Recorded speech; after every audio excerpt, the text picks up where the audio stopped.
Thanks for staying with us. So our hot topic today, Senator Ireti Kingibe has come hard on Nigerian youth, saying that all they know how to do is be complacent. Some of them like grumble and insult their leaders. According to her, she said it, I have said it, Nigerian youth are complacent. They are quiet. All they do is grumble. We need to have constructive interactions. All I hear is grumbling and insults. That is not helpful. And the country belongs to the youths. They should own it instead of proper agenda or program. They will threaten a strike that everybody knows they are not going to achieve anything. Now, this comment itself, this specific comment went viral.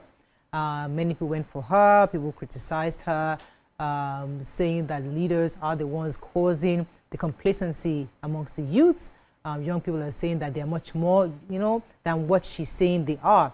But the conversation really brings up quite a number of questions.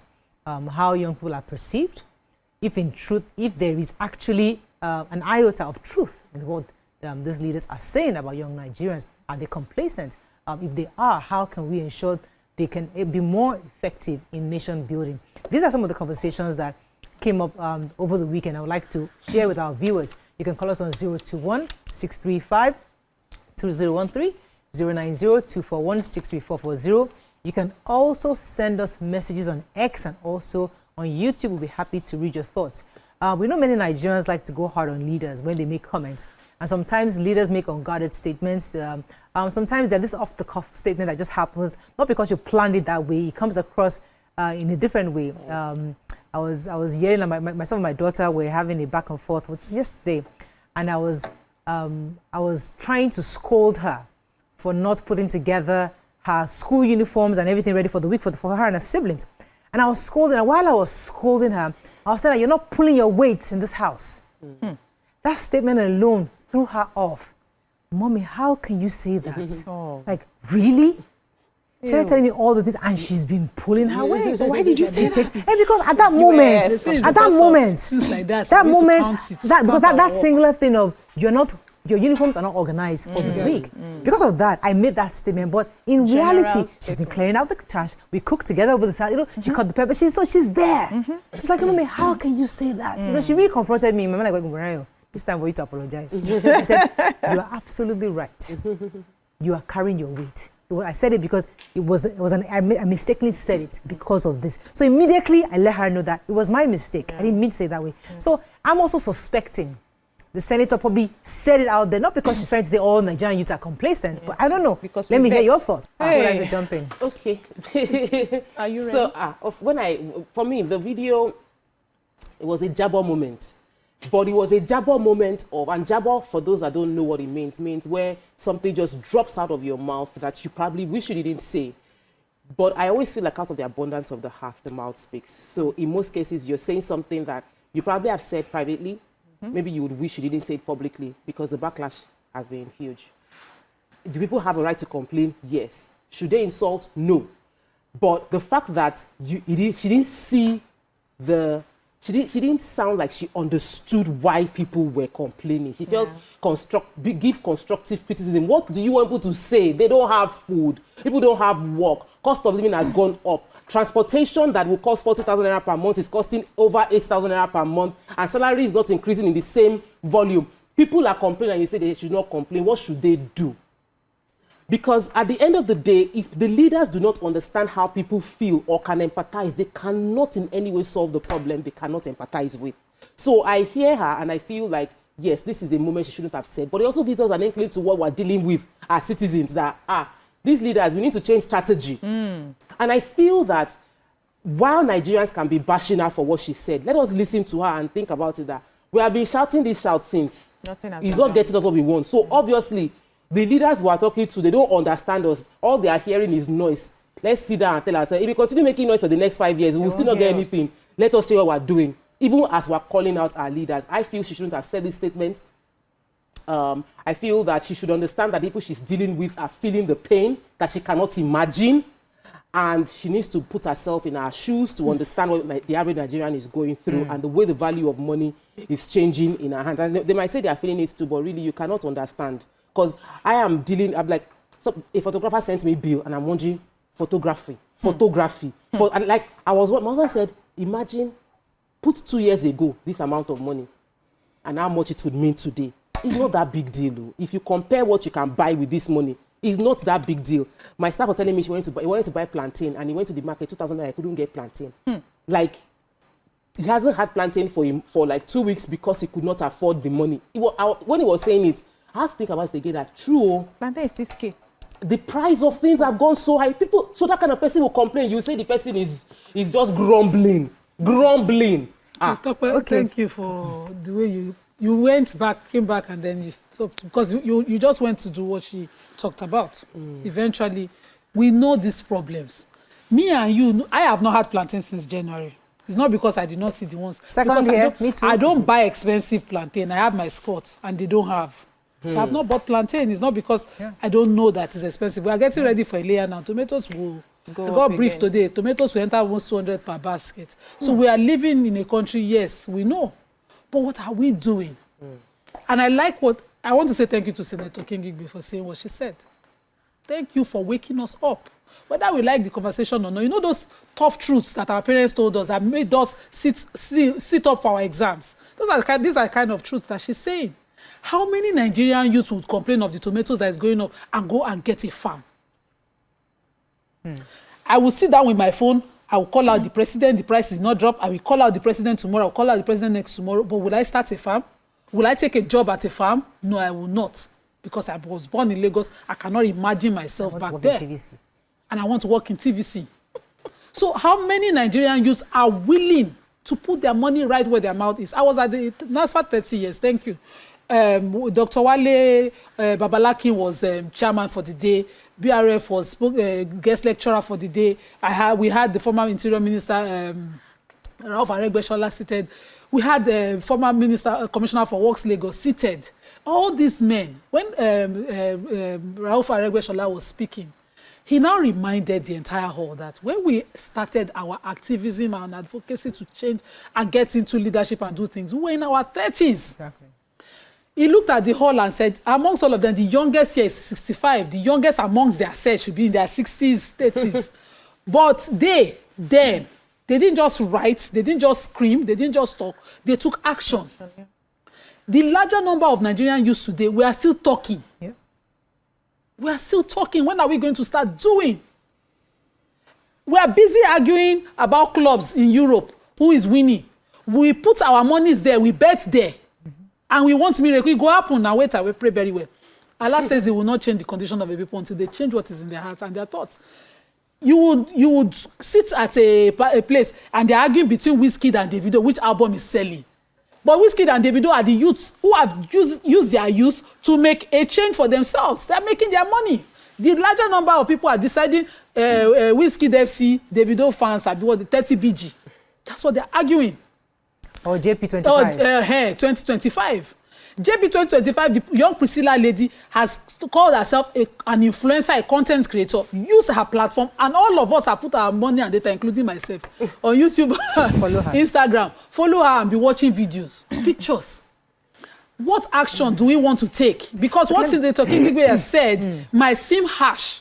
Because she's a senator now, it might even seem disconnected from us. But if it was our mother and father at home telling us those truths, would you not get up and do something about it? Okay, the point taken. Let me let you jump in here. Yes, so for me, I think today I want to sit in the middle because I see from every perceived nonsense, there is a sense. That's why it's none and sense, yes, right? When I listened to her, I had mixed feelings. Mixed feelings because she was on one end saying the truth, on another end overgeneralizing. And I wanted to ask myself, I was like, what's the quota of Nigerian youths that complain if we really check the statistics? It's just unfortunately we don't have the statistics. We always assume that those people on maybe Twitter, Instagram, Facebook are the majority of the Nigerian youths. I come across a lot of Nigerian young people and I see how hard they work. And it was a conversation I was having with an elderly person some time ago. And he was telling me that the youth work so hard right now, but because there's no enabling environment, it seems like their effort is not yielding success compared to their own generation, where they had more of an enabling environment. So with the little one, somebody was able to buy a bank at the age of 30 without money, right? But you see a lot of struggle. Nigerian youths are constantly creating things, doing businesses, struggling to survive. But it seems like the effort they are putting in, the result is not commensurate because of the harsh situations that we find ourselves. If you check the statistics since how many years ago now, businesses are collapsing. These are young people. I had there was a time I was selling bags, locally made bags. This young girl was making the bags for me. By the time I didn't sell them for a while. By the time I came back, she said she has packed up the business because she could not source for raw materials. Everything had gone up. She couldn't afford it. So if she was giving me a price, it would be too expensive. Then when I now add my markup, how much am I going to sell to the public? So we see young people. I'm not talking about those ones who laze around with their phones, and those ones, as far as I'm concerned, cannot make any change. And that's why I expect a leader not to focus on what those ones are saying. You pick what they are saying. Are people hungry? Yes, people are hungry. You go back to the house and ask yourself, what do we do so that people will have food? Then you spot those ones who are making a change, who are constantly working in their different spheres. As okay, how can we help them? We also have a Nigerian problem, which plus the leaders, the followers, all of us are dubious in nature. You will still bring policies that you want to help them. They will still chop it down. They will not pay back when they are supposed to. So the problem is interwoven. But I would like that the leaders focus on what do we do to create an enabling environment so that we will get more people out of the streets of social media into working. Because I know that many people are sitting down to say, okay, I want to finish, I want to work in so and so place, I want to work in so and so place. How do we change the narrative so that as you are coming out of school, you are not thinking, where do I want to work? From school, you're already thinking, what do I create? And when you create, where do you sell what you have created? Which factories and industries are available for you to sell what you have created? What are we doing about making sure that we are empowering people who are creating, who are manufacturing here, so that, for instance, now I'm into skincare production, right? I have workers that are doing that. Imagine if my skincare production expands and I'm able to employ 500 people. I've taken 500 people off the streets. So what are you doing as a government to ensure that I am not constantly struggling and asking myself every day I wake up, should I close down this business? Because the government cannot accommodate everybody. So it's a moment to pick the criticism. Of course, people will criticize. There's nothing you can do about it. Even in the America of A, in the UK of A, we don't see their criticism. But when you travel to those countries, there was a time I went to New York and the television in the hotel, they were panelists like us here. Yep. They were tearing. I didn't even know that America had such issues. They were tearing the government. They were tearing, this is not working, that is not working in this county, this is not working in this county. I was like, so these people do the same thing. You can't stop people from criticizing the government because they will criticize from where they are. But what are you doing as a government when you hear those criticisms to ensure that it doesn't keep happening year in, year out? That's where the leaders' focus should be on. Let me go on a very short break. When we come back, open our phone lines for our viewers. Stay with us. We'll be right back.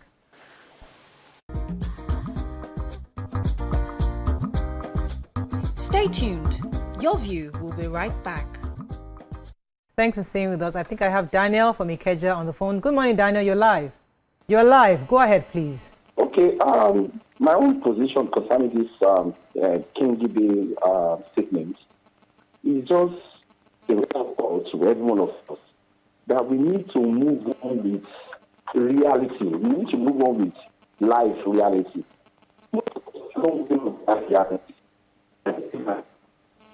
I discover my children love custard. They love custard. Custard is now expensive. I now remember how I was brought up. Now my mother gave me ogi. What is the difference between custard and ogi? I went to the market myself. I bought the maize. I soak it. I wash it thoroughly. I clean it. I turn it to ogi. And I make them understand. If the money comes, we'll buy custard. But for now, we go with ogi. So the reality is that we need to first of all, and I think is this our modern age parenting. That is why we make any looking up to the government. May have stopped looking at the government because all my life I've not even enjoyed anything about the government. I remember then when we will go to the hospital, we have to sit down at right at bed. And once somebody stood up, we can't shift it. And the situation has not changed. But what do we need to do? We need to create a healthy life for ourselves, which is we move on with time. My mother taught me that when Gary is available, we sell Gary. If kerosene is available, we sell kerosene. So it's better we ignore whatever they are saying. Because I'm having trouble hearing you properly, Daniel. It's quite difficult, but I hope our viewers heard quite a bit of what you said. You see, I like to also tread somewhat in the middle here because when Toko was speaking earlier, and I think when Nima was speaking, the truth is that today's leaders, many of them, in the 80s and the 70s, did exactly what young people are doing today.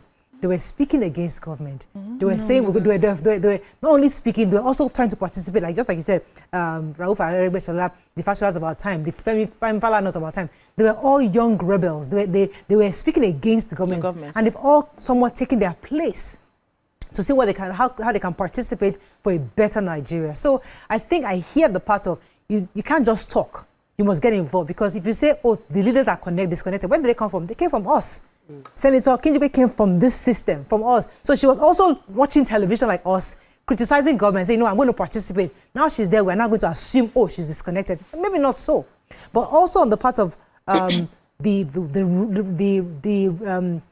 responsibility of government. I hear where government is coming from, but government must also take responsibility. If you remember during Buhari's time, where they're trying to push made in Nigeria products. Initially, it sounded so foreign. But today, fast forward X amount of years, many Nigerians would rather a Nigerian product because there was consistency. There were opportunities for Nigerians to start appreciating our own local brand. Before, in the stores, you don't see Nigerian brands. We don't even see options. It's always the foreign options. But now there's a lot of that. So the part of the leadership is, yes, you're seeing some complacent youths, but there should be that part where you are also continually encouraging, inviting, providing opportunities, reminding us of the opportunities. So maybe it's because where we are. Maybe BC should check very well. Go to BOI and try to get a fund. You get it for your industry, for your business. At what percent? 9%, 6%. It's cheaper than banks. Yeah, way cheaper. And they will even give you. See, I'm in the process of applying. It's not 6% people are saying. Can we rest? Yes. Can we rest? I'm in the process of applying. Auntie, we'll apply together. Okay. We are both in the process of applying. Let's go. Yeah, I'm applying. That's not what I had. I had 28%. The issue of not BOI. leaders. That's bank. That's not BOI. BOI is bank. BOI is one digit. Please take me.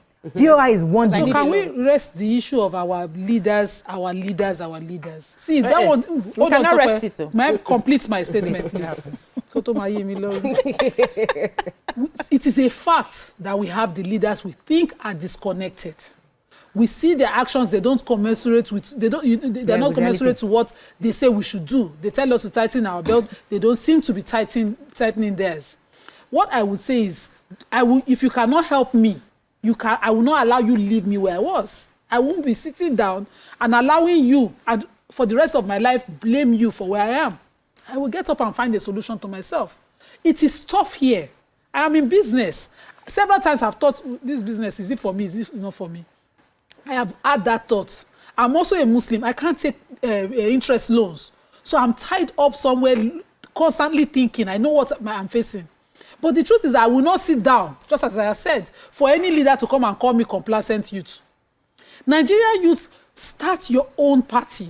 The AGs of those days were not started by old men. They were started by young people. We have the larger number of Nigerian youth. We will go and form youth wing and queue up behind the people that we say are leading us wrongly. Do we even have a proper vision as youths of what we want our country to be? And create a master plan of how to take it over? Is it online that we will do it? Because whether you like it or not, we think that these Nigerian youths are here. Go to the interiors. Nigerian youths are working. But when you come to our farmlands, do you know which people come to the farms to farm for us? They trek all the way from up north through Togo to come and farm. When we are harvesting, they come looking haggard. They are the people who come. The average Nigerian youth cannot tell you what to mix and what to mix. We want to look proper. We don't think that that employment is for us. We talk down. They've created the white-collar job mentality. Everybody has gone to school with a CV. Okay. Nobody wants to go to a farm and say, I was a farmer. I tilled the soil and dirty my hands. Okay. But this is what made our greatness back in the days. Whoever gave us the idea that all of us must work in the refinery and the oil companies, they don't defraud us. They don't break.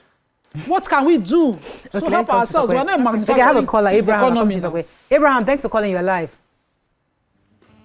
Good morning, Abraham. Hello? You're live. Go ahead, please. Abraham, Yeah, you're good live. morning. Go ahead, please. Abraham. Yes. Yes, you're live. Go ahead. I am Prince Abraham calling from Port Harcourt. Welcome, sir. Hello? Listen to the television.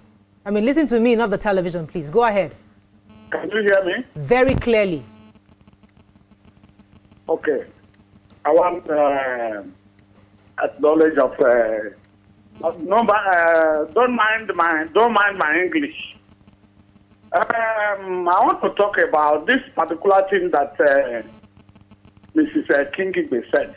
Yes, our youth are wasting their time. I have children.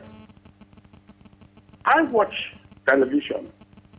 One day, I called my two daughters to explain to me how bees are talking, having eyes and talking. They told me it is computer working. I said, okay, why can't you learn? Because you know computer. You bought computer. Why can't you make something that can also make the world understand that this thing is there so that you earn? I also called the last daughter. My daughter, you see this girl now, she's grown up in Manuela. Because little thing she learned how to do and did it well.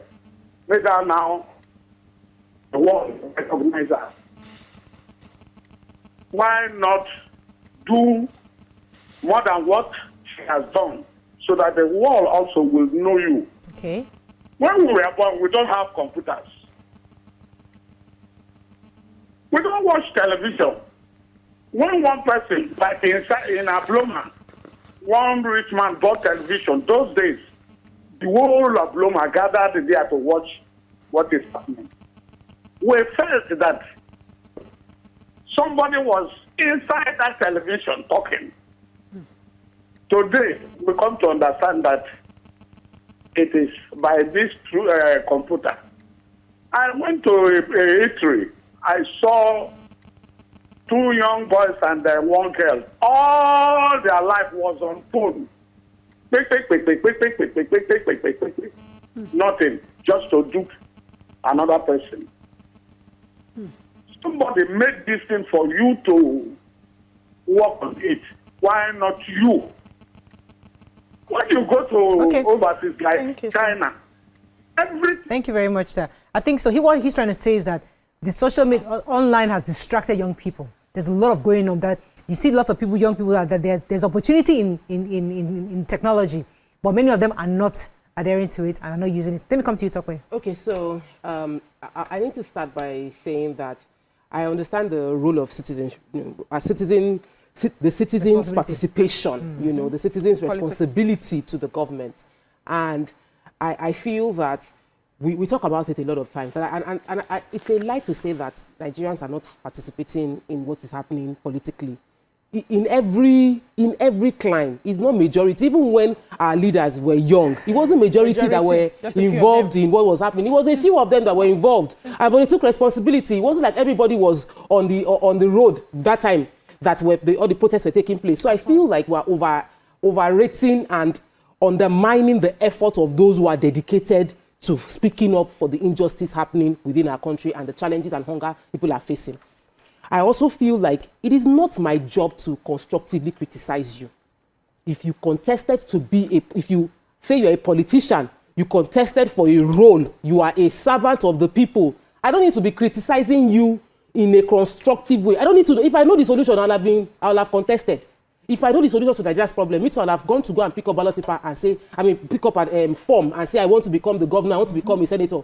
But you took it because you feel that you have ideas or solutions that will lift Nigeria, and you can constructively think about the solution. So don't throw the problem back to me like I am the problem. I'm not. The problem has happened.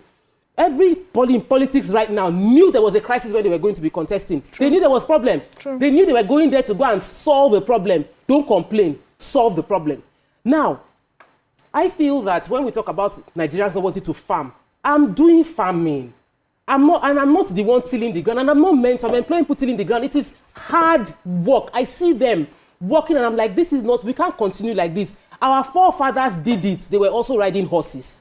Are we riding horses today? We have cars. Mm-hmm. Technology has been put in place to help increase our production. Yeah. One person can farm 1 acre, but with technology, one person can farm 10 acres. So why are we having food crisis? Because one person is still struggling to farm 1 acre and there is insecurity joining it. So no matter what the farmers do inside the bush, when the insecurity, when herders come and attack them, is it the farmer that will now be fighting herders? How many farmers have left farming because of farmer crisis?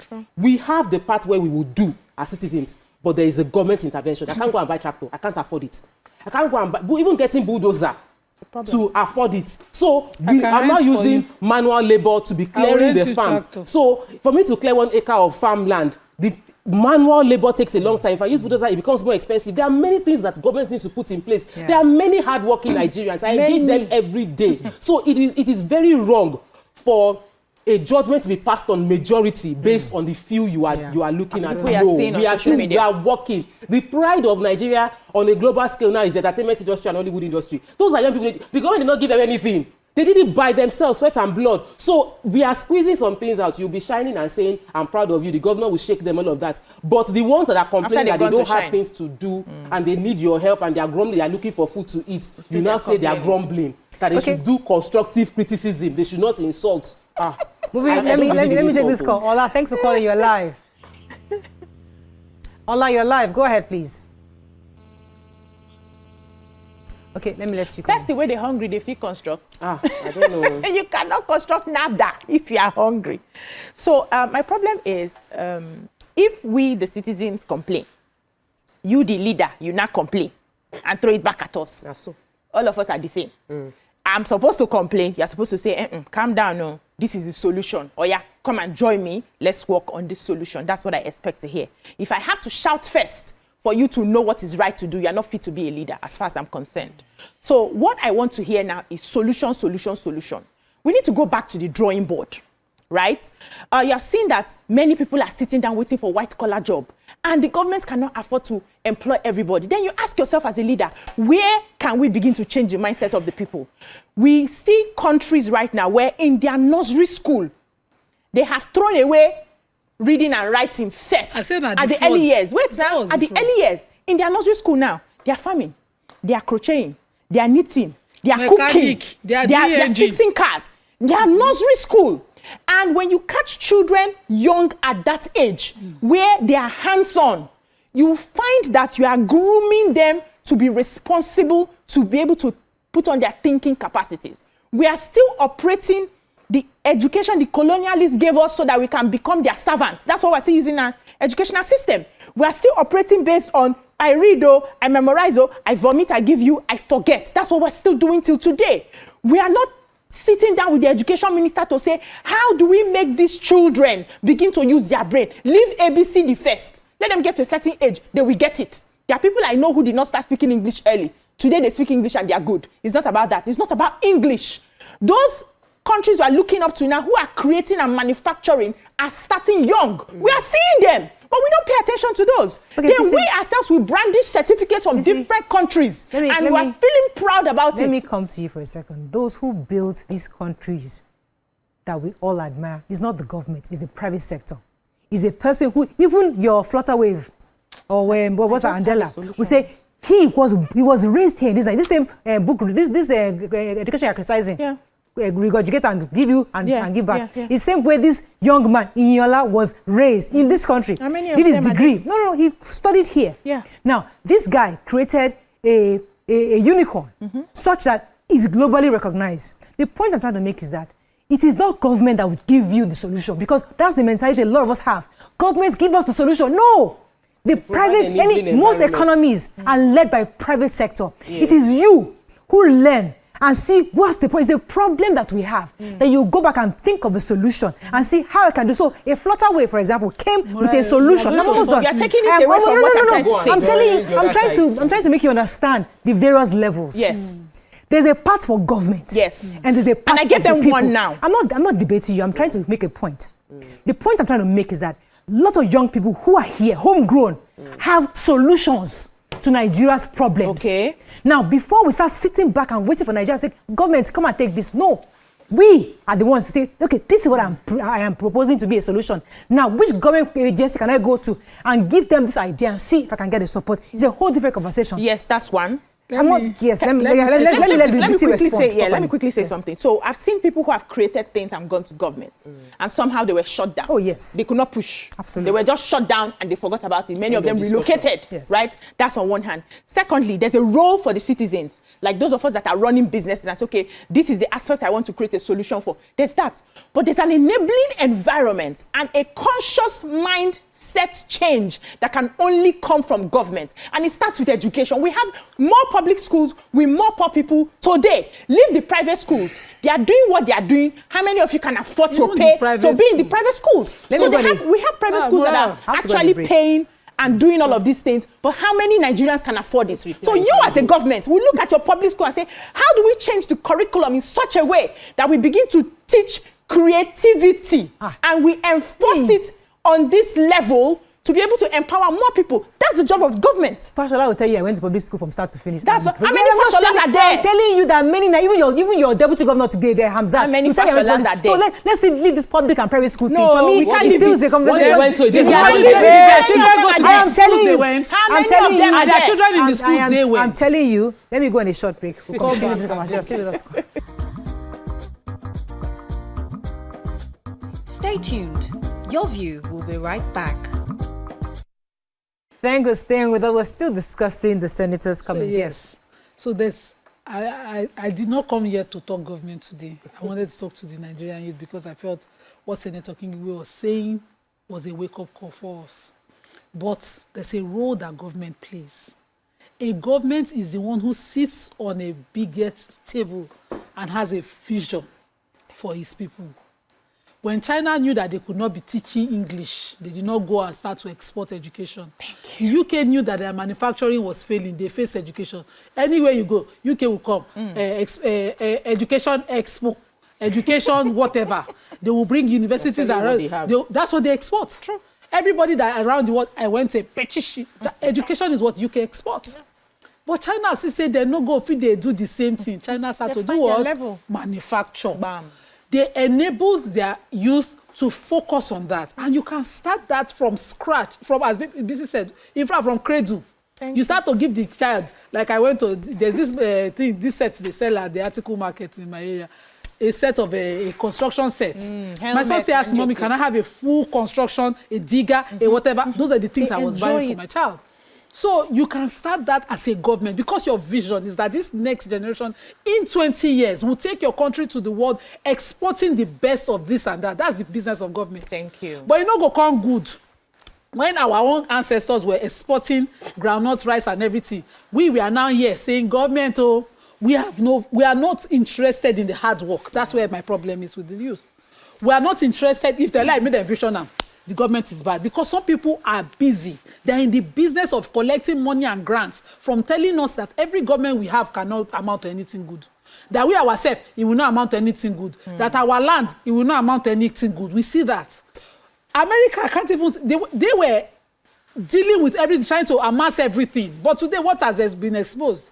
That all the big brand products that they sell is from China, who is in the business of manufacturing, and they are in the business of branding it and selling it. And that's business for them. So what is our own vision? That's one I will ask our government. Can we have a government that no matter what party is in office, follows through. The vision 2030, all those nonsense that we heard growing up, they must be sustained and follow through so that the youth does not come up without a vision, with no clue, with resources, what we are trying to achieve as a nation. Today, Nigerian is not known for our palm oil.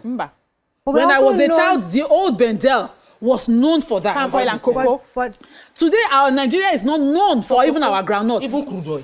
Even the crude oil itself. So we have been derailed. The fraud is in the books. The fraud is in the textbook that they gave us. That this is what will emancipate us. The kind of education suited for us is not what was given to us by the British. And if we continue to copy and paste, we'll be in trouble. Yeah, we do. Okay, I hear you.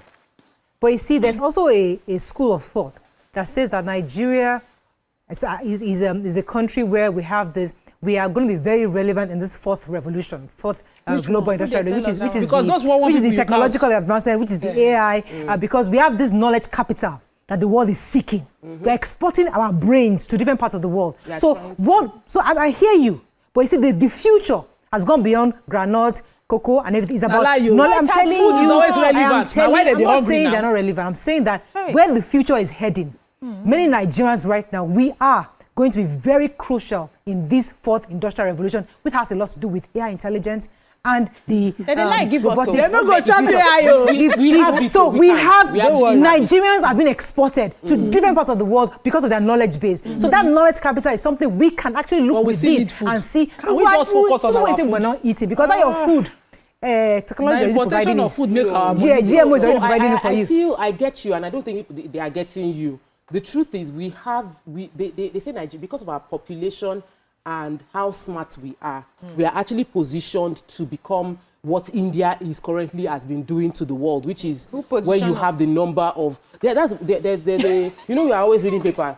If only will follow through. And there's also business articles. Will follow through on all the amazing ideas that we have. The government actually has amazing ideas that they've documented on how they want to open up various hubs that would encourage development within the IT sector, because we really do have a lot of Nigerians that don't want to do the manual labor. So we can make the money from Japan. You know how many young people who are so smart, who are taking Yaba, what they are creating and exporting. It's crazy. Japan isn't busy with agriculture. They are focusing on tech.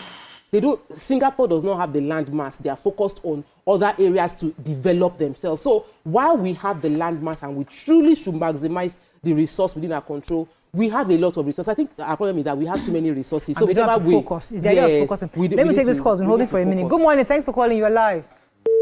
I'm so sorry. We have a lot of resources. Whichever way we go to, people will find their way. Nigerians always find their way. It seems to let our leaders a little bit slide through.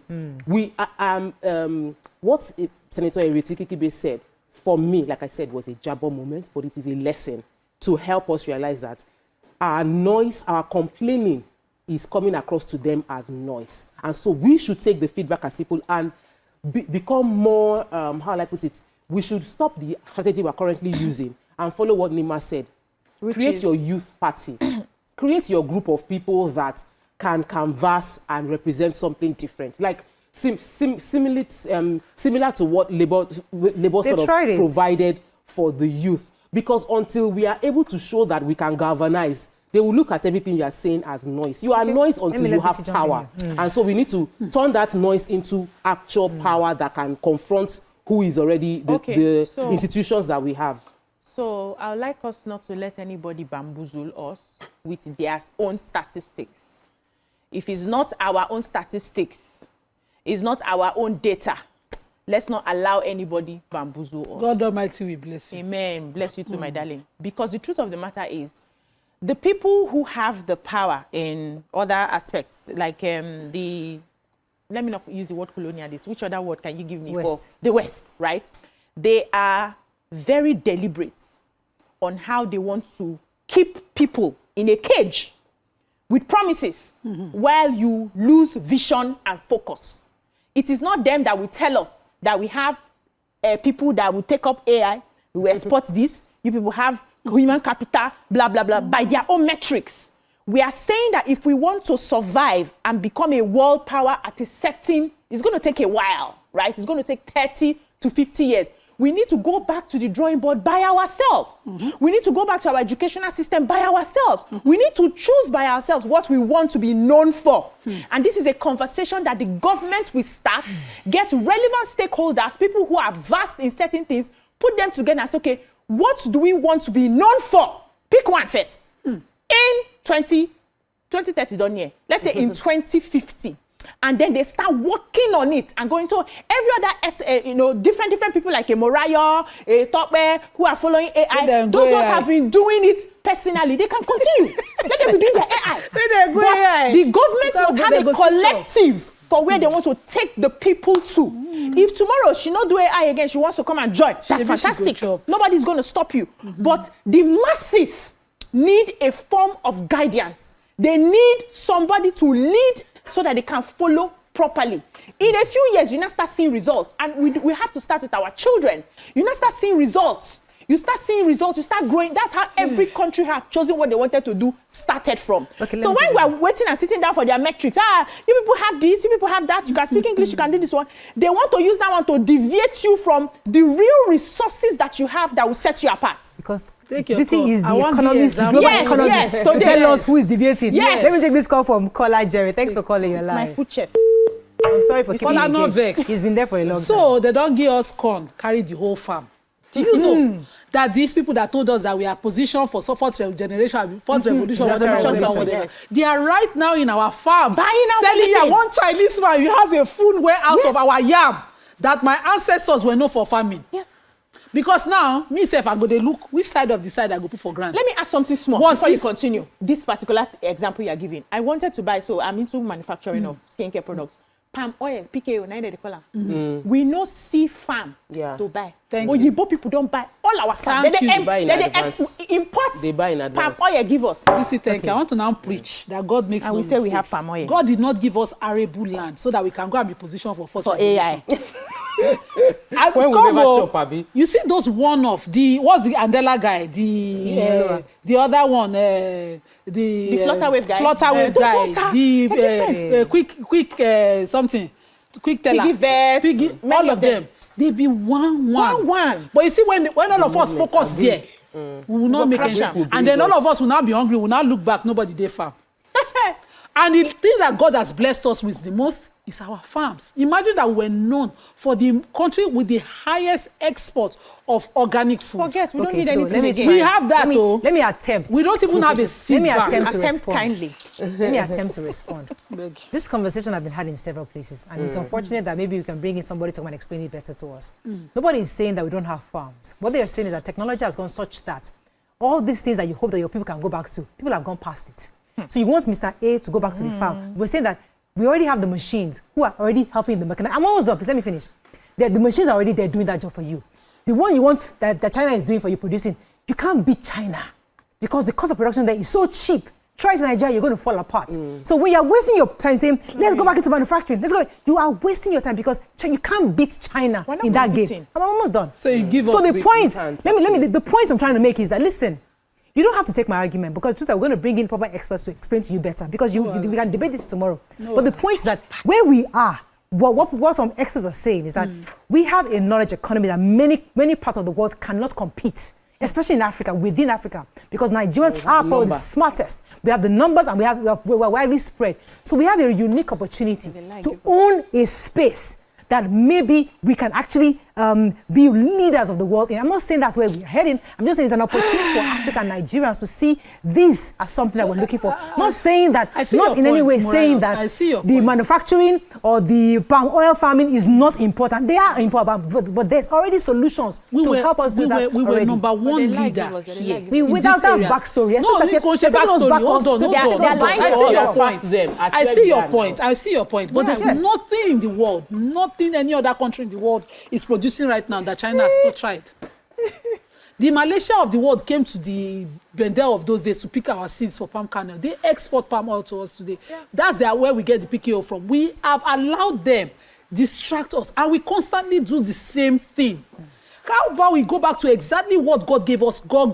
No matter how long. You see that lie that we have already passed there. That lie that we have passed there is why we are where we are. They are lying to us. Okay. We will always carry our phones and call the people who are supposed to expect government to give us money to feed.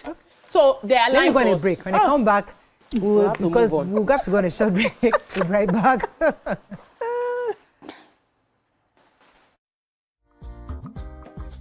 Stay tuned. Your View will be right back. Thanks for staying with us. We're still discussing this matter. Yes. My hand is up. So, We can manufacture without competing with another country. We don't have to compete with China. Abi. They are manufacturing on their level. We are manufacturing here. If we manufacture here and we say, okay, everybody use Nigeria, this is what India did it. Any Indian in Nigeria, I don't want to mention the name of where they shop. They shop with their people. They buy what their people produce. If you want it in Western wear, there's a particular company where all the Indians in Nigeria shop because it's their owned company. So it's something that we're going to be deliberate about. We're manufacturing here. We're starting small. It will take us a while to get it perfect the way we want it. We will bring down our taste and use what we do. I know you want to come for me for hair. Not a problem. Yes, I already have a solution for that. I'm going to find how to use plantain leaves to make hairs. Somebody's already doing it in Ghana. I will soon travel. So I will still get there. But the idea is we can manufacture by ourselves, use, and before you know it, people are asking for what we have and we begin to export. Today, anywhere you travel, people want to wear our adire. They want to wear our akara. The Oyibo people wear it. Many fashion designers are selling outside the country and their Oyibos are buying. And they're making money. No, don't pause me now. Do you have a call? Do you have a call? I wanted to pause you. Yeah, but I would have loved to finish. Okay, please right? finish. So now they're telling us AIO, let's focus on AIO. The Asian countries are still producing their food, eating their food, and they are healthy. And stealing everything from every other country. They are healthy. If you go to their countries, you will see their own food. That's what they are eating. They don't have issues of obesity and all of that because they're not eating ndebog and ndiotie. They're not eating all those ones. They're focusing. So they are doing AI on one side. They're also doing their farming on another side. We're saying they have given us mechanized. How many people can really afford mechanized? Is that not why the government has to put some things in place so that at least we can find a way to afford all of those things? But the idea is we need to understand what we have. The gift of a man maketh way for him. Not waiting Bible talk. Yeah. We already have our gifts. Can we harness our gifts? Can we grow from our gifts? Can we develop our gifts to finished product? Enough of it's only crude we're exporting. It's only palm oil. It's only cocoa. Can we, take it through the process? If there's anybody, so that we know that we have our own. If there's anybody on this table that's advocated that we should look within, where I've said that, stop eating sausages and go back to our local. I've been on that page, so I understand exactly where you're coming from. The example I was trying to make you understand, for you, and in fact, you give me the perfect example. Our Adires and Ankara, we are producing. We are producing at our pace based on the machines we have and our capacity. But guess what? The Chinese are taking over our market because they have the ability to do that times 100. So you are going back to your Adire, your local production, and you're putting everything you have based on your capacity. But the Chinese guys are open, the borders are open to them, and they're flooding your market. They should close their borders. They're flooding your market. You see, that has a ripple effect. The point is, this thing sounds so great when we talk about it, but the truth on paper, in reality, when you want to talk about manufacturing, there are levels to these things. And China has gone so much that produce something, go back and do your palm oil. They will bring in 1 trillion tons within a week. To market. If you close your borders to that, there's also an effect to that. So the point I'm trying to make is that we have to look for new cheese. I'm not saying those things are not possible. I'm saying that as a country, you can focus on what our ability was in the past, or you can say, where is the new cheese? Where can we move forward from today? Is the point I'm trying to make. Period. Go ahead. So for me, I hear all of us, and we're actually all trying to find a solution to the complex problems Nigeria is facing. And the truth is, there is no one solution to the complex problem because we have complex problems. We have the educated. I'm so sorry. This Jerry guy, the line I've been cutting several times. He's come back 3 times now. Let me take it. Mr. Jerry, I sincerely apologize. Are you there? Yeah, I'm here. Yeah, good to have you. Go ahead, please. Yes, okay. I want to just put... Go ahead. I want to just put a brief small thing to this. I'm into agro grain production. And so I also have a friend who also into agro grain. And 2 years ago, he decided to go into rice farming, and he went to pick loans, and he got a large number of acres of farm. But he couldn't sustain that due to insurgency. They came after them, they came after even his in-law from the north. So that destabilized that process, that that plan for it. So we also have people who want to do the same thing, but the environment is not giving them the right frame of mind to go into agrogreen, into agriculture. So even we went to be a BOI for loan later on, they asked us to bring somebody, to bring a collateral worth 20 million, or you go and get somebody who has a property worth of that. So how do you expect the youth to have such? Yeah. The other guy just told them, if I have something, I would have sold it. I would have come to you guys to look for loan. They saw the whole program. They said, wow, this is nice. This is good. You guys have a nice write-up, a nice program, because it was a running program. But there was nothing they could do. He went on, he said, how would you get somebody who has property or who has something worth of that? So if he has, he would have just sold it up and he wouldn't have come to them. So most times, a lot of people, a lot of youth are choked under this same, peg. They will look at whatever they have, they'll clap for them, it's good, but when you get to them, when you get to the office, they don't have a solution to help them out. So that's why most of them are stuck. You can't go back to your village, you can't go back to anywhere to go and you want to start doing farm, you want to start farming. Where will you start from? Who wants to give you the fund to start up? Nobody. They're not doing that. Even the banks are not so doing that. Okay, thank you very much, Jerry. Talk about your address. So I was talking about, thank you, Jerry. I was talking about the complex problems that we're facing and how the fact that everything we're saying is actually a solution to the same problem because it's complex. We have educated Nigerians, very smart educated Nigerians in the same country. Actually, if you draw the circle within this VI, you will see some of the smartest people in this country working in the financial sector, tech sector, and you will see the uneducated Agbero living in this same VI, inside corners. Yes. The ones that do not have any form of education, they dropped out from primary school level, still in this same VI. So we have a diverse population, and we have the undereducated, the ones that went to school, finished school, but they didn't really get educated because they just went through school to get the certificate. We have the ones that went through school and are super smart, and those that did not get to school. And they are all in this country, and we need to solve problem for them. Yeah. You can't have the same solution for all three. Everybody, true. You need to have a different solution for different category of people, and we need to meet them where they are. So the super smart will give them the tech and bring them into the AI revolution. The ones that are undereducated and that are in that space, we will give them enterprise, we'll give them handwork. They will go into manufacturing. They can marshal their intelligence in that place. The ones who have no form of education, we put them into the agriculture. We give them skills. Like there must be solutions for every cadre, because if we don't create solutions for each and every one of them, we'll leave some behind, and they constitute clog in the wheel of our progress long term. So not everybody in China does tech. Let me say that when our government eventually tried to do this solution that per category of people, may the smart ones not say, opportunity don't come, let's go and collect money for what we will not do. Anchor Borrowers program was supposed to fund. The real farmers will not see the money.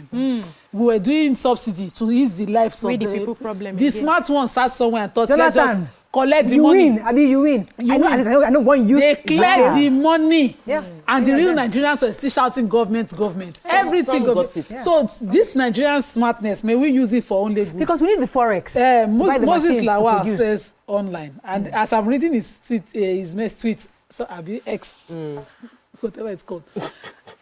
My memory started coming back of all the subsidies, all the interventions that the governments were doing in the past. Moses Lawal says the major problem is not about the youth speaking up, it's about them also listening when responses are being made. At the beginning of the year, a portal was launched to absorb Nigerian youth into agriculture. How many applied? How about this SAPZ? I don't know what this was. SAPZ. Are we aware of that? And then he put the statement. He put a picture of the statement. FG launches youth farmer enrollment portal to address unemployment and food security. The people will not go school. No go say, and people go school, no go tell their family, we no go say, oh, you are in family, uncle, are you in family? Do you know federal government has done something? He would then use uncle's name and go apply for the money, collect it, problem is plenty. While uncle is still suffering the suffer. So I'm telling you. During the president, was it New Year's speech or one speech and recent speech? He mentioned about an agency that has been created that would help absorb some of the risks. No, you go to a bank and say, they tell you need a security, give me collateral. They will help you absorb that risk. So you don't have to go and look for this big, they will support you with your bank. So the point is that there are interventions. But government, but the people will rather just stay and say, you know what, there's no problem, there's no solution in Nigeria. Drop your phones for a moment and ask yourself, what have you done to change the situation? I have a caller I'm taking. Good morning, are you there? Okay, I think I lost it. Go ahead. Continue. Yeah. So the federal government will launch policies, interventions that will come out, and our people will think, oh, it's okay. The budget they did an expose in one constituency project. The money has been paid for the past 10 years. And the flood issue for which that money was supposed to intervene is still there. We get our ecological funds and state governors. Every time they have these funds, other people, now human being, they apply. Yeah. Did you see the, what's his name? This guy that did the talk conference recently. What's his platform? Plenty conferences. The guy won't have gone on Sunday.